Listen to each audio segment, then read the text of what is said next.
I never thought I would find myself in this situation, sitting here, staring at the blank screen trying to make sense of it all. My wife, Lisa, and I had been married for 5 years, and on the surface, everything seemed perfect. We had a nice house in the suburbs, good jobs, and even a dog named Max.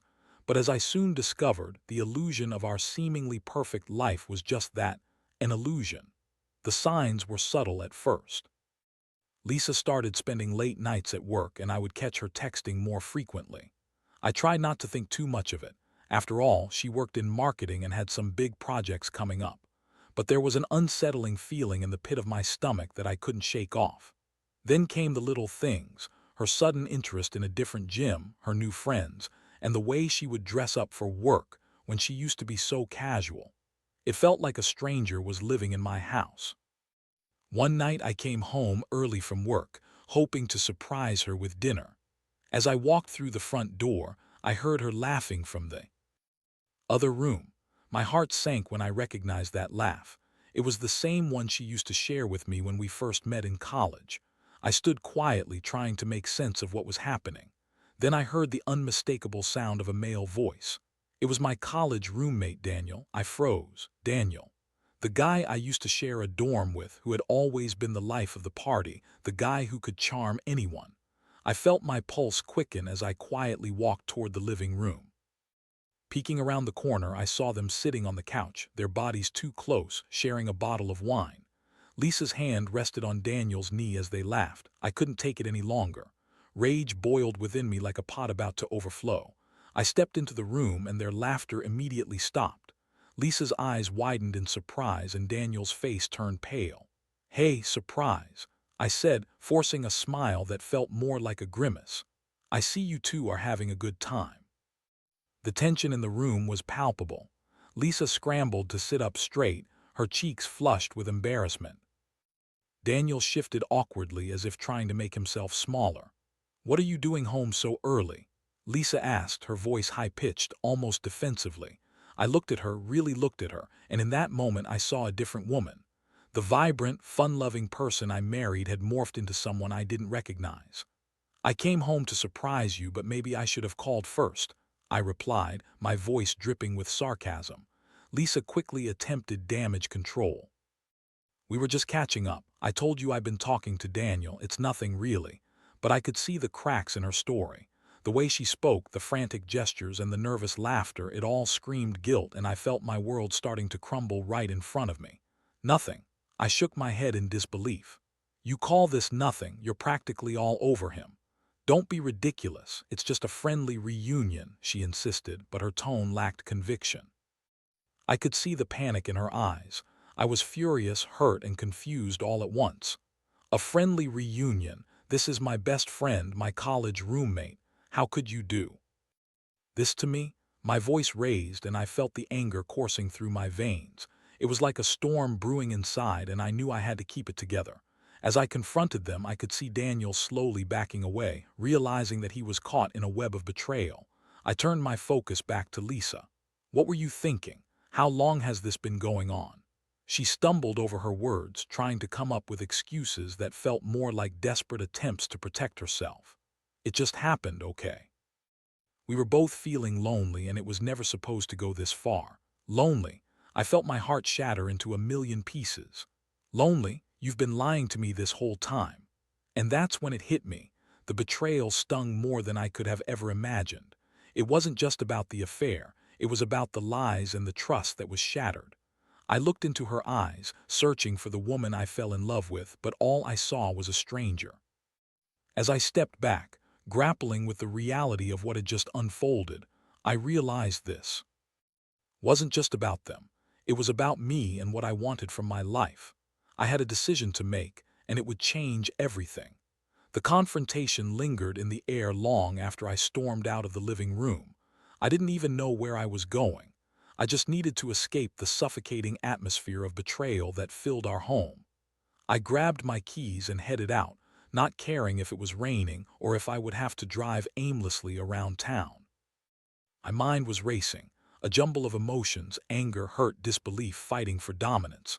I ended up at a nearby park, sitting in my car with the engine running. I stared blankly at the raindrops sliding down the windshield, each one reflecting my own turmoil. I didn't know how long I sat there, but eventually everything began to settle, and the anger transformed into a cold resolve. Lisa and Daniel had crossed a line that I couldn't ignore, and I couldn't just walk away from this unscathed. I had to make them pay for the betrayal, the lies, and the humiliation. But first, I needed to clear my head. I took out my phone and called. My best friend, Mike. He'd been my confidant since college and the guy I turned to when things got tough. I didn't want to burden him with the details just yet, but I needed someone to talk to. "Hey man, what's up?" Mike answered, sounding cheerful as always. "Can we meet? I need to talk about something important," I said, trying to keep my voice steady. "Of course, I'm at the diner by the mall. I'll grab us a booth." I drove over, still feeling the weight of the world on my shoulders. When I arrived, Mike was already waiting for me, a plate of fries in front of him and a big grin on his face. But as soon as he saw my face, his expression shifted to concern. "What's going on?" he asked, leaning forward. I took a deep breath, running my hand through my hair. "It's Lisa, she's cheating on me." The words fell heavy between us. Mike's eyes widened. "What, with who?" "Daniel," I replied, the name feeling like venom on my tongue. "My college roommate." I walked in on them together. "Damn man, I'm so sorry," he said, his face sympathetic. "What are you going to do?" I shrugged, trying to suppress the flood of emotions that threatened to spill over. "I don't know, I'm just so angry. I thought we had something real, you know. 5 years together and she throws it all away for him." Mike shook his head. "That's messed up, but you can't let this destroy you. You need to find a way to take control back." His words hit me hard. I needed control. I had spent so long trying to build a life with Lisa, and now it felt like everything was slipping through my fingers. "What do you mean?" I asked, genuinely curious. "Well," Mike started, leaning back, "you could confront her again, but I think you need to hit her where it hurts. Build your own empire. Show her that you're better off without her. Make her regret the decision she made." A flicker of a plan began to form in my mind. The prospect of revenge ignited a fire in me. I had spent years working hard for a promotion at my job, but now I realized I could channel my anger into something greater. I didn't just want to move on, I wanted to thrive. "Yeah, I like that," I said, feeling more empowered with each word. "I'll get back to work, focus on my career, and maybe even think about starting my own business." Mike nodded enthusiastically. "Exactly, and you should surround yourself with good people, friends who support you, who lift you up. You're not alone in this." After a while, I felt lighter. Talking to Mike helped me see the situation through a different lens. I knew I had to confront Lisa again, but this time, it wouldn't be about pleading for answers or trying to salvage our marriage. This would be about making sure she understood the consequences of her actions. As I drove home, the thoughts of revenge and success fueled me like a powerful engine. I would turn this pain into motivation. I had the chance to build something incredible while she lived in remorse, regretting the life she could have had with me. When I got home, I found Lisa in the kitchen, pretending to be busy with dinner, but I wasn't fooled. There was an air of tension that hung between us. I took a deep breath, steeling myself for the conversation I was about to have. "Lisa," I said, my voice steady, "we need to talk." She turned around, a look of feigned innocence on her face. "About what?" "About your affair," I stated, my voice unwavering. Her facade faltered as she opened her mouth to respond, but I was ready. "I know everything, and I want you to know that I'm not going to let this destroy me. I'm going to be better than you ever imagined." With that, I walked away, leaving her with the weight of her betrayal and a promise that I would rise from this, stronger and more successful than ever before. The air in the house felt heavy after my confrontation with Lisa, but I was determined to follow through on my newfound resolve. I spent the next few days in a whirlwind of activity. I threw myself into my work, putting in late hours and taking on new projects. It felt good to have something to focus on, something that wasn't filled with the bitterness of betrayal. My coworkers noticed the change in me, and I could sense a shift in their opinions as well. They began to see me as a leader, someone who was committed and driven. One Friday evening, after a particularly productive week, I decided to celebrate my small victories. I went to a local pub where I used to hang out with Mike and the guys. I needed to reconnect with friends, to remind myself that I wasn't alone in this. As I walked in, the familiar sounds of laughter and music enveloped me, and I felt a rush of nostalgia. Mike was already there, waving me over to a booth in the corner. "Hey man, there you are," he said, giving me a supportive pat on the back. "How's the empire building going?" "It's a work in progress," I replied, feeling more upbeat than I had in days. "But I'm making strides. I've got my eye on a possible promotion." "Nice, that's what I'm talking about." Mike grinned, clearly excited for me. "You're going to crush it, I can feel it." As the night wore on, I found myself laughing and reminiscing about college. It felt liberating to be around friends who lifted my spirits, even if just for a little while. But the laughter faded quickly when I saw Lisa walk in with Daniel. My heart dropped. They seemed so at ease with each other, sharing a table with friends, laughing like they hadn't a care in the world. I hunkered down, trying to remain invisible as I watched the scene unfold. Lisa leaned into Daniel, her laughter ringing through the room like a bell. My stomach twisted into knots. Anger surged through me again, but I forced myself to breathe and remind myself of my plan. I was going to rise above this, and sooner or later she was going to regret her choices. Mike noticed my distraction and followed my gaze. "You okay?" "Yeah, just isn't it insane?" I said, trying to keep my voice steady. "She looks so happy with him." "Forget her, man. You've got bigger things to worry about," he said, his tone serious. "You're on a mission now. Focus on that." I nodded, tearing my gaze away from them. I needed to channel my feelings into something productive, not let her presence derail my progress. So I threw myself into the workweek ahead, determined to make an impression. By Monday, I had a plan. I reached out to a few contacts I had made in the industry, people who were connected to startups, and I began laying the groundwork for my own business. I wanted to create a marketing consultancy, something that would allow me not only to leverage my skills but to step out from under the shadow of my old life. The more I worked on it, the more I could feel the pieces coming together. But taking this step also meant I had to confront Lisa again about our situation. I didn't want to linger in limbo, pretending everything was fine. One evening after a long day, I found her sitting on the couch, a look of uncertainty on her face when I walked in. "Can we talk?" I asked, keeping my tone calm. "About what?" she replied, though I could sense the tension in her voice. "About us, and what happens next," I said, taking a seat across from her. "I can't pretend everything is okay. You've made your choices and I've made mine." Her eyes darted around the room, searching for an escape. "I didn't mean for it to happen, you know that. Can't we just fix this?" "Fix what exactly? You've broken my trust. You've broken us," I shot back, feeling my anger bubble to the surface. "I need you to understand that I can't just pretend like I did before. I'm moving on, Lisa." "Moving on," she echoed, disbelief coloring her tone. "What do you mean, you're going to leave me?" "I don't think we can go back to what we were," I replied, my voice firm. "I deserve better than to be someone's second choice. I'm focusing on my career, my life, and I intend to be successful. I hope you understand what you've lost." The look on her face was a mix of shock and desperation. "You're throwing everything away over a mistake," she pleaded. "You can't be serious." I shook my head. "This isn't just about a mistake. It's about the choices we make and the consequences they have.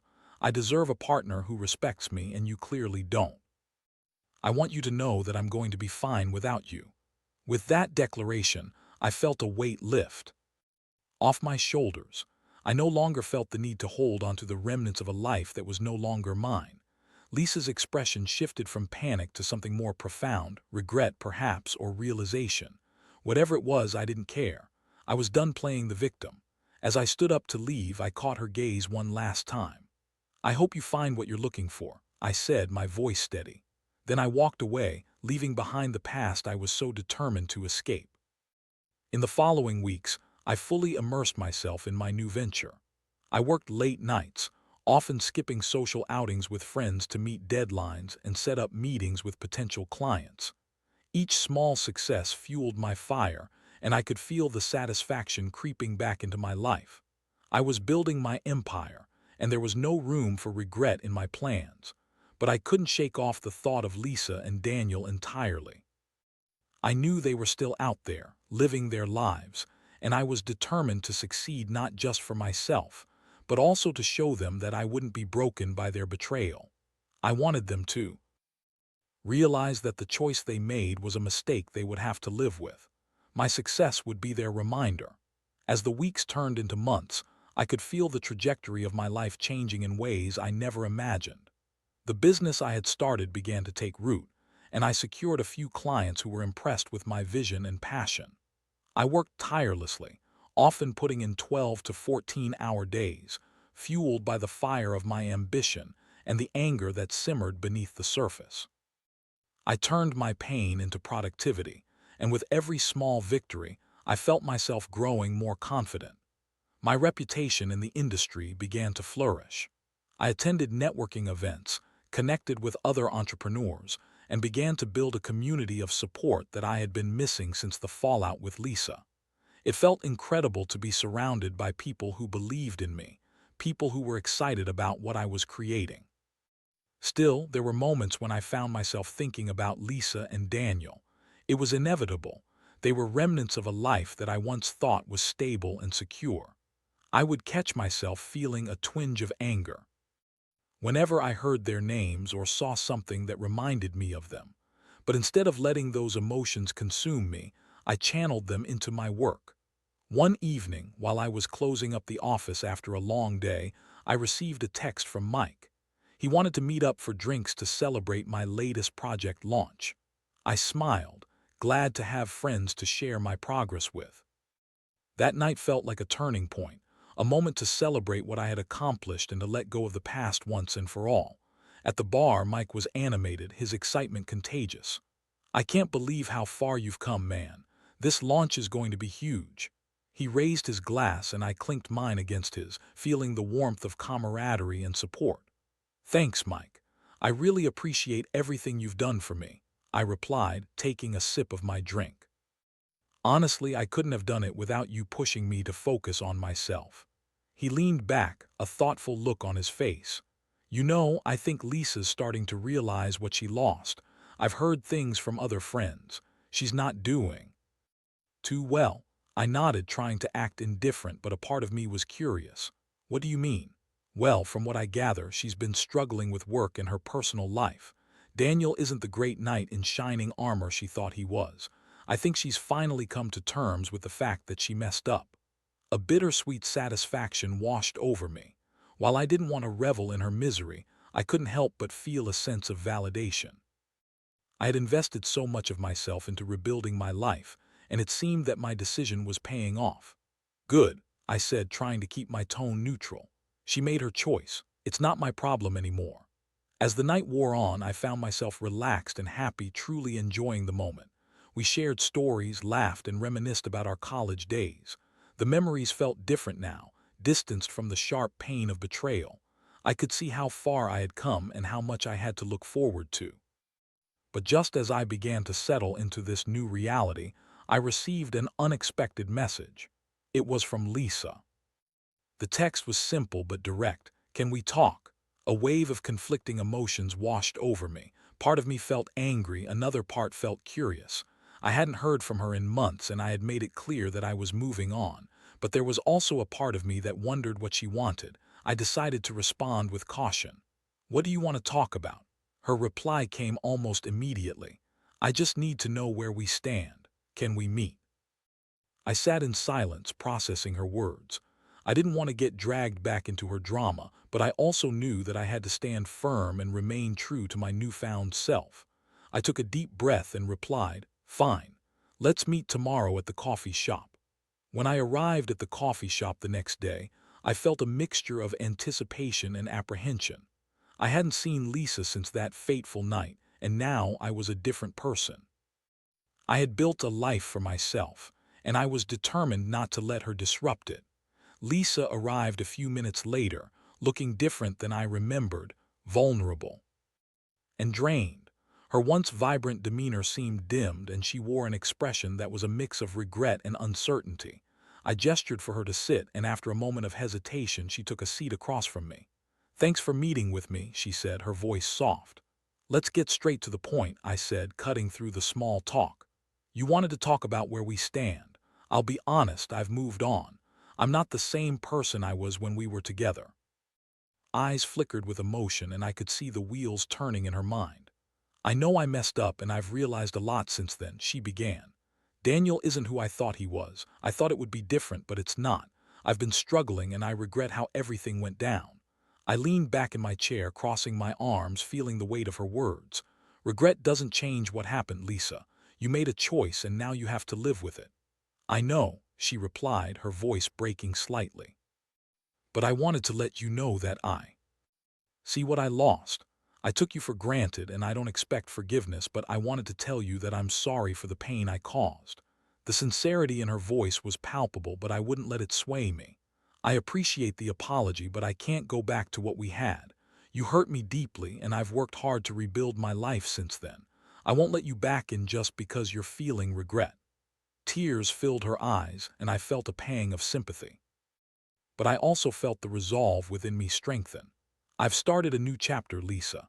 I'm building my own empire, and I intend to make it thrive without you. Silence hung between us as she processed my words. I could see the realization dawning on her. This wasn't a conversation about reconciliation.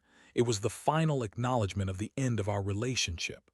I understand, she finally said, her voice barely above a whisper. I just wanted you to know that I see you now. I hope you find happiness. With that, she stood up, and I watched her leave the coffee shop, a sense of finality washing over me. I felt no anger, no desire for revenge, just a calm acceptance of the path I had chosen. I had taken the reins of my life, and there was no turning back.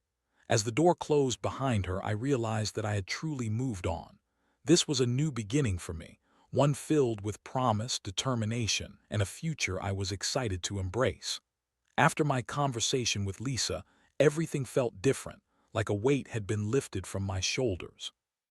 I had finally severed the last ties that bound me to a past filled with deceit and heartache. As I settled back into my routine, I found that my focus on building my business was more than just a means of distraction. It was a passion that ignited something deep within me. I was creating something meaningful, and the more I poured my energy into it, the more alive I felt. In the weeks following our meeting, I made significant strides in my consultancy. I acquired several new clients, including a few startups that were eager for my expertise. The thrill of seeing my work pay off was exhilarating. I was no longer just a victim of betrayal. I was a creator, an entrepreneur, and I was thriving in ways I had never anticipated. But it wasn't just work that began to transform. My social life also flourished. Friends like Mike were there to support me, and I started to reconnect with old friends from college, many of whom I had distanced myself from during my marriage. It felt good to laugh again, share stories, and not be weighed down by the past. One weekend, Mike invited me to a networking event hosted by a local entrepreneurial group. I hesitated at first, feeling the usual anxiety of being in a room full of strangers. But he encouraged me to go, insisting it would be a great opportunity to connect with potential clients and collaborators. Just think of it as a chance to showcase all the hard work you've put in, he said, his enthusiasm infectious. Taking a deep breath, I agreed. The event was being held at a trendy venue downtown, and as I entered, I felt the buzz of excitement in the air. The room was filled with people mingling, exchanging ideas, and discussing their ventures. I felt a sense of purpose wash over me as I began to circulate, introducing myself and sharing my vision for my consultancy. As the night went on, I connected with a few influential figures in the industry, and I could sense their interest in what I had to offer. I spoke passionately about my experiences and the direction I wanted to take my business.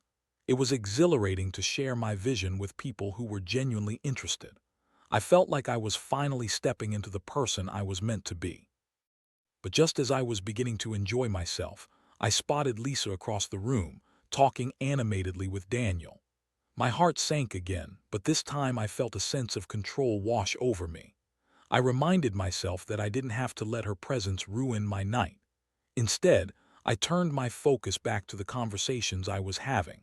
As I mingled, I caught snippets of Lisa's laughter, and I could see the confidence in her demeanor, something I once loved about her. But I also noticed the superficiality of her interactions. It was a stark contrast to the depth I had been building in my own life. I had grown, and she was still living in the shadows of her choices.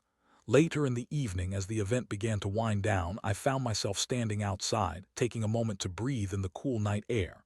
I felt a tap on my shoulder and turned to find Mike approaching me. "Hey man, you crushed it in there," he said, grinning from ear to ear.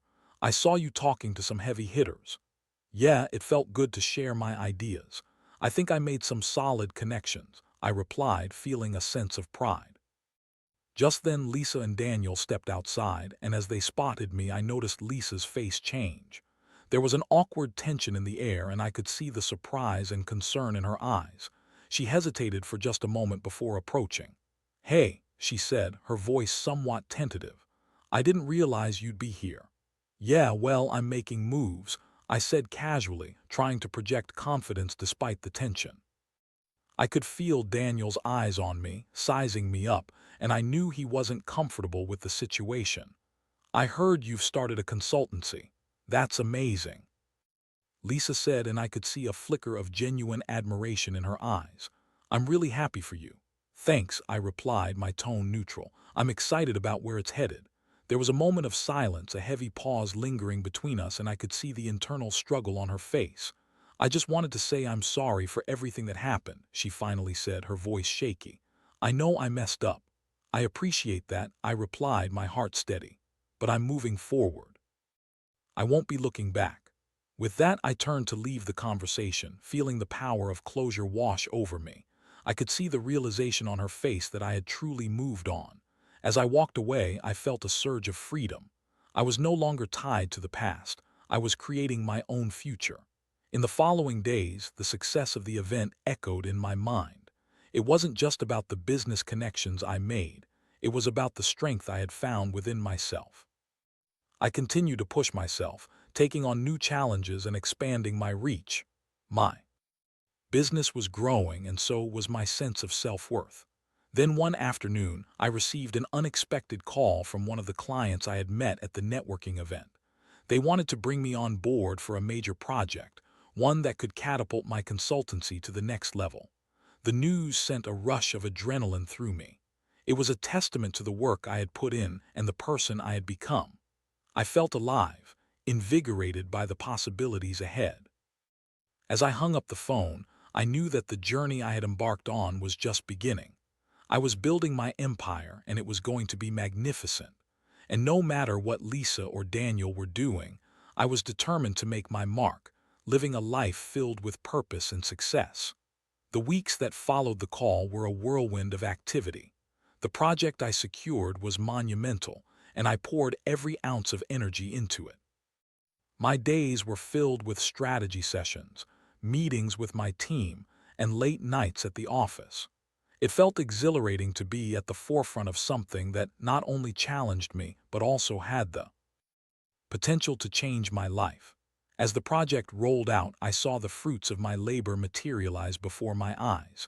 The client was thrilled with my proposals, and positive feedback flooded in. I felt like I was living in a world where I was in control of my destiny, free from the shackles of betrayal. But even amidst the excitement, I couldn't shake the thought of Lisa. I'd heard from mutual friends that she was struggling to find her footing. Daniel hadn't turned out to be the prince she had envisioned. Instead, he was proving to be just another disappointment in a long line of them. I didn't feel sorry for her.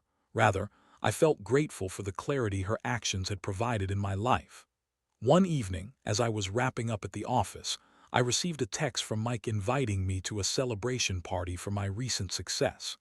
It was a chance to unwind and enjoy the hard work I had put in, and I was all in. I arrived at the venue, a cozy restaurant with a private room for our gathering, where friends and colleagues awaited to toast my achievements. As I walked in, the warmth of their congratulations enveloped me like a comforting blanket. Laughter and cheers erupted as I made my way to the center of the room. "I couldn't have done this without all of you," I said, raising my glass high as I addressed the group. "Here to new beginnings."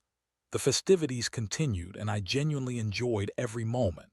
We shared stories, reminisced about the past, and celebrated the present.